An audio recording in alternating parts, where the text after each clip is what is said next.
অসমৰ বিভিন্ন প্ৰান্তত অসম চৰকাৰে উচ্ছেদ অভিযান চলাই আছে আৰু তাৰ সমান্তৰালভাৱে বেদখলকাৰী বা ভূমিমুক্ত কৰা পৰিলক্ষিত হৈছে।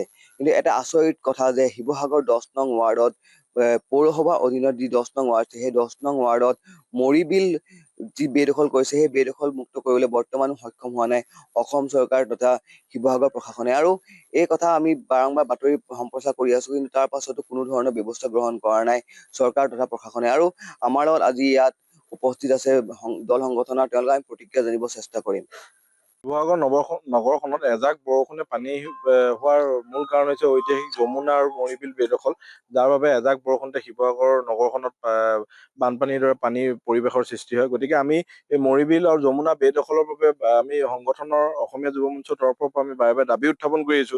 আচলতে চৰকাৰে যিসমূহ বেদখল উচ্ছেদ কৰি আছে তাৰ সমান্তৰালভাৱে এই মৰিবিলৰ যি অংশ বৰ্তমান ৰৈ আছে এই অংশ যাতে সংৰক্ষণৰ এক ব্যৱস্থা কৰে, যাতে পানীসমূহ হুৰাহুৰে ওলাই গৈ যাতে এটা ৰাস্তা ওলাই যায়।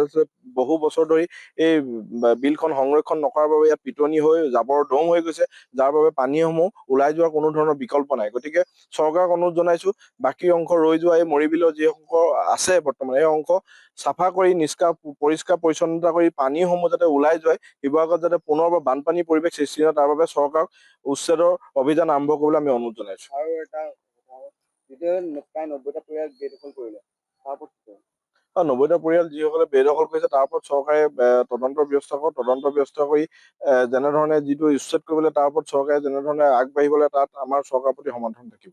অসম বিভিন্ন প্ৰান্তত উচ্ছেদ কৰা দেখা গৈছে, কিন্তু ইয়াত উচ্ছেদ কৰা নাই। বিভিন্ন প্ৰান্তত উচ্ছেদ কৰা হৈছে। অবৈধ বেদখল যিসকলৰ ক্ষেত্ৰত আমি আপোচ কৰা নাই কোনো ধৰণে, আমি এই ক্ষেত্ৰতো আমি আপোচ কৰা নাই। আমি চৰকাৰক অনুৰোধ জনাইছো, এই ক্ষেত্ৰত যদি কৰবাত তেনে বেদখল দেখিছে আপোনালোকে অতি শীঘ্ৰে উচ্ছেদৰ ব্যৱস্থা কৰক। কিতাপৰ বিষয়ে সৌসিদিনা যেতিয়া RT তথ্যত আচলতে যিখন ছবি ওলাই গৈছে সেই ছবিখন ওলাই আচলতে ভয়াৱহ এখন ছবি আমি দেখিবলৈ পাইছো। মৰিবিলখন প্ৰায় 98টা পৰিয়াল আচলতে বেদখল কৰি মৰিবিলখন 80% মৰিবিলখন গ্ৰাস কৰি পেলালে। ঐতিহাসিক মৰিবিলখন আজি সংকটত কৰা হ'ল। ঐতিহাসিক মৰিবিলখন আজি সম্পূৰ্ণৰূপে জাবৰত পৰিণত হৈছে। গতিকে এইসমূহ সম্পদ আচলতে বিভাগীয় কৰ্তৃপক্ষ তথা জিলা প্ৰশাসনে কেতিয়া দেখিব, এই আগলৈ আমাৰ প্ৰশ্ন উঠিছে। এইসমূহ সম্পদ আচলতে সংৰক্ষণৰ ক্ষেত্ৰত কিয় আচলতে ইমান অৱহেলা, এইসমূহ আমাৰ প্ৰশ্ন উঠিছিল। আহোম সেনাৰ ফালৰ পৰা আমি স্পষ্টকৈ দাবী জনাইছো, এই যিখন ঐতিহাসিক মৰিবিল এই মৰিবিলখন সংৰক্ষণ কৰক, এই মৰিবিলখন বেদখল মুক্ত কৰক, এই মৰিবিলখন চাফ চিকুণ কৰি শিৱসাগৰত এই মৰিবিলৰ আচলতে এই অৱস্থা হোৱাৰ কাৰণে যি কৃত্ৰিম বানৰ সমস্যা হয় সেই সমস্যাসমূহ ইয়াৰ লগত জড়িত হৈ আছে, সেই সমস্যাসমূহ সমাধান কৰক। আৰু এই মৰিবিলখন অনতিপলমে এই যিসকল উচ্ছেদকাৰী বেদখল আছে এই বেদখলসমূহ আঁতৰাই মৰিবিলখন সংৰক্ষণ কৰক আৰু সৌন্দৰ্যবৰ্ধনৰ ব্যৱস্থা কৰক।